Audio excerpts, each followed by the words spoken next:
తమ్ముడు, ఒక్కసారి నా వైపు చూడు. ఈరోజు ఏ స్థితిలో నువ్వు వచ్చినా, నీ పరిస్థితి ఎంత దిగజారిపోయినా, నీ పరిస్థితి చూసి నీకే అసహ్యమైపోయి ఈ బ్రతికే కంటే చస్తే పోయింది, ఈ ఆర్థిక ఇబ్బందులు అనుభవించే కంటే చస్తే పోయింది, కుటుంబంలో ఈ అసమాధానం అనుభవించే కంటే చస్తే పోయింది, ఈ బాధలు అనుభవించే కంటే నేను చస్తే క్షణంలో నా బాధ నేను మర్చిపోతానని నీ చుట్టూతో ఆవరించిన పరిస్థితులను బట్టి చస్తే బాగుండు అన్న పరిస్థితిలో ఈరోజు ఆరాధనకు వచ్చేమో. ఒక మాట, కూర్చున్న చోటే ఒకసారి ప్రభు వైపు కన్నులెత్తి, నిన్ను నమ్ముకొని బ్రతుకుతున్న వాడినయ్యా, ముఖం చాటేయొద్దయ్యా, నీ కాళ్ళు పట్టుకుంటా, నాకు ముఖం చాటేయొద్దయ్యా,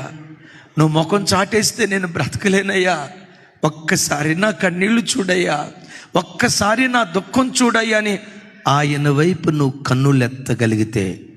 రెప్పపాటు కాలములో నీ పరిస్థితులు విప్లవాత్మకంగా దేవుడు మార్చటం ప్రారంభిస్తాడు.